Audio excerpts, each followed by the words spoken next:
Hey guys, it's me, Tara at Disney Mummy with MS. If this is your first time to my channel, please click that subscribe button as I do update with new MS videos every Tuesday. If it's not, welcome back, hope you're all keeping okay. Today I wanted to do a video on MS and anxiety. Mainly because my husband, Chris, didn't realise, he knew I suffered with anxiety from time to time, but he didn't realise how much I really struggled with anxiety on a daily basis. So much so that he didn't realise for the past 5 years I haven't left the house on my own without someone there with me. So I wanted to come out here and talk to you all about MS and anxiety and how it can affect people on a daily basis, but also how it's not anything to be ashamed of. How, yes, we all can struggle with it, but also how we can manage it. Before I had MS, we all get times in our life where we get moments where we can all feel that little bit anxious. However, for me, the main thing started, or problem, or where I noticed it all, is when my legs first went bad and I struggled with the weakness in my legs.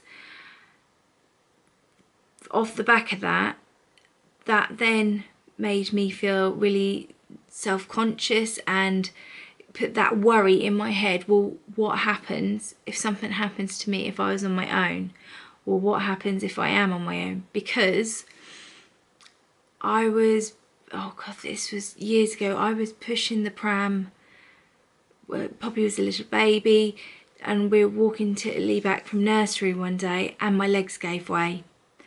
And it was only thanks to me having the pram to kind of sort of push myself, drag myself along, that I was able to get back to the house.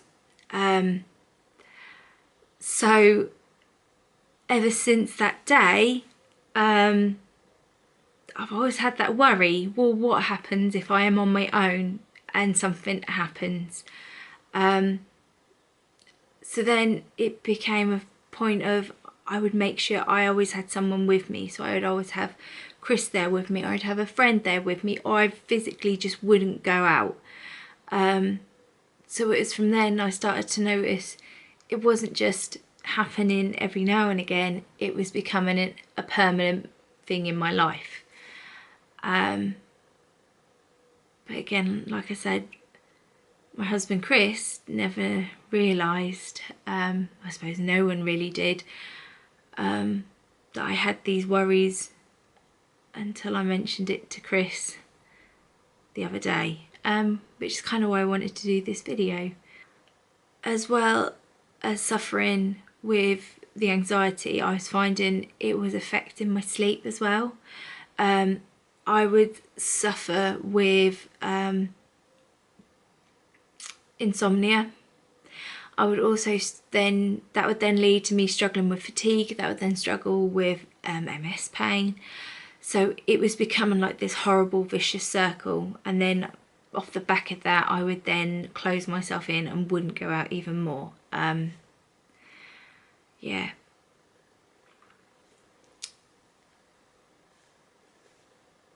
So now I don't go out and I don't leave the house because I don't feel confident with my use of my legs. I do have a mobility scooter which I could use, but now I've got this part of me, not just that, with my legs, I have sort of an awareness sensory sort of problem. I struggle if there's too many, like if I'm going into a supermarket and the colours and the bottles and like the lights and my vision, and then if there's too many people around me, I really struggle. So I have to have someone I know near me. Even if I'm in a supermarket and Chris is there with me, if he goes off too far ahead, I panic and I struggle, really struggle. I know I'm probably rambling, But these are all day-to-day things which probably people can do, which I do struggle with. I would love to say I've learnt to cope with this all very well, with the anxiety, but I haven't.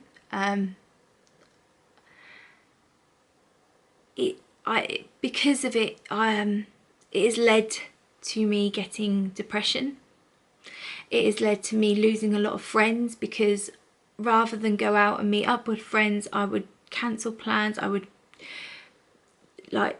not keep cancelling on them. So I've lost friends, which again then leads to further depression. So yeah, I'd love to say I did the right thing, but I didn't. I didn't get help soon enough. So one thing I want to say to you guys, make sure you get help as soon as you notice it. Don't leave it for as long as I did, because there is help out there. Speak to your MS nurse. There is loads of information on the MS Trust and MS Society websites. They have also a helpline people you can talk to. I'm just looking on the MS Trust website now, and one of the bits of advice they have given you guys, or given us, is be kind to yourself, which I think is lovely. Saying, remind yourself of all the achievements and good qualities. Try and treat yourself as you would a good friend, rather than telling yourself off with harsh words when you feel worried. That is very true, because if you are struggling with anxiety, you then, when you are in that vicious cycle, you can then put a lot of blame on yourself. And so yeah, just remember, if you did do something well that day, to remember to be proud of your achievements, because you've done well that day. I really hope this video has come out okay, and it's not just me rambling. But for those of you who are struggling with anxiety and you don't know where to turn or what to do next, like I say, don't leave it for as long as what I have. Do reach out, speak to your local GP, your doctor, speak to your MS nurse, speak to anyone, even if it's just a friend and your partner. Don't leave it for 5 years like I did,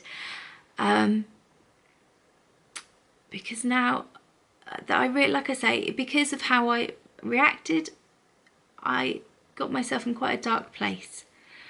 So yeah, remember to be kind to yourself, talk to someone, and you will get through this. Just take each day at a time. Anyway, that's everything from me, Disney Mummy with MS. If you liked this video, please give it a big thumbs up, and I hope to see you guys all again next time. Bye!